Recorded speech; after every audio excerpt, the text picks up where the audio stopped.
السلام عليكم ورحمة الله وبركاته. رب اشرح لي صدري ويسر لي أمري واحلل عقدة من لساني يفقهوا قولي. I recently realized something and I thought that I want to make a video on that, so inshallah. Bismillah.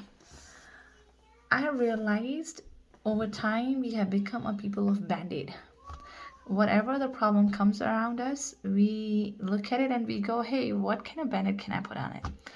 We put a Bandaid of medication, we put the Bandaid of wazifas, or we find a solution that's not halal is equal to haram, and we just put that one over there.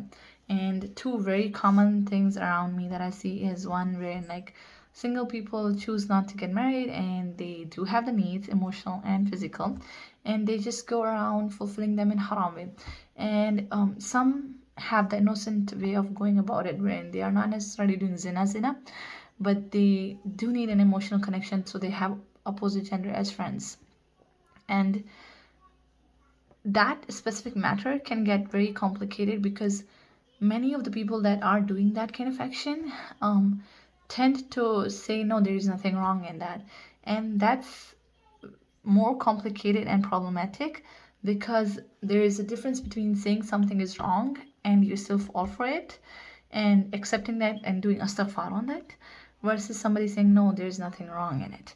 Because when you say there's nothing wrong in it, you have clearly given your opinion on a matter that has already been given an opinion about by Allah and the Prophet Muhammad sallallahu alaihi wasallam, and it is clearly told to us that do not raise your voices above the voice of Prophet Muhammad sallallahu alaihi wasallam. For us that are on the ummah of Prophet Muhammad sallallahu alaihi wasallam and didn't live with him at his time, now for us this equals to us not giving our opinion or thinking that our word has more value than the word of Prophet Muhammad sallallahu alaihi wasallam. So if Prophet Muhammad sallallahu alaihi wasallam has told that the gender interaction has to be in a certain way, that has to be in a certain way. Our opinion on that matter doesn't count. And us thinking that our opinion does matter is problematic over there. It is problematic for our aqidah, it is problematic for our iman. So yes, definitely something that is wrong has to be acknowledged as wrong, and we must do astaghfar on whatever wrong we have done.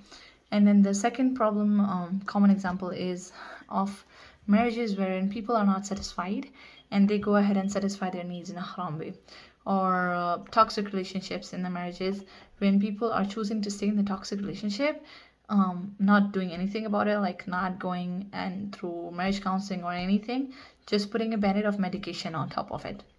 And no, by no means I'm against medication. If you are suffering from something mental health related and your therapist and psychiatrist have recommended, go for it. But at the same time, the problem needs to be solved, okay? And no, many times the solution is not divorce. The solution is that both parties actually sit down and be like, hey, we have invested so much time in it, let's try to make it work.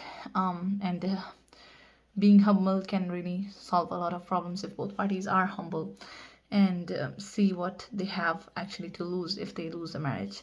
So inshallah, and on that there is a saying in Sindhi that somebody taught me and I really like it, but I'll say and then I'll translate it in English for you, that kuएं में कुत्तो के रंदो तो कुत्तो कढंदो ना पानी ते ना कढंदो.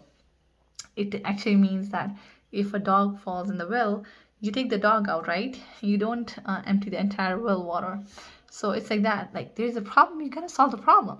And if we look deeply into the issues, it's no matter what the people say, it seems like the core problem is lack of Tawakul, okay?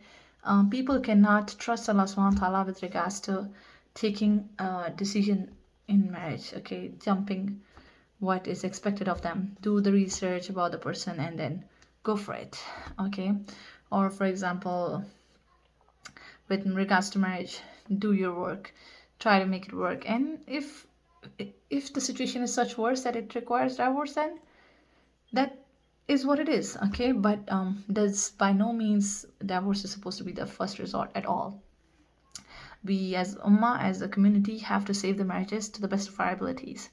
But at the same time, for some people, divorce is a solution, and it is a halal solution, but definitely a last solution. And the people who go through it, they know why they go through it, and Allah subhanahu wa ta'ala knows why He has allowed it.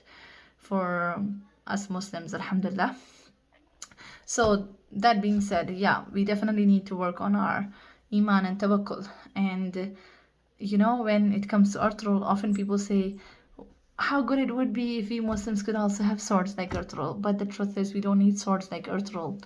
We need iman that is like a sword to actually deal with the issues, the battles we deal with nowadays.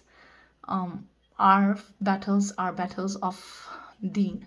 Our battles are battle of iman. So inshallah, make your iman like a sword.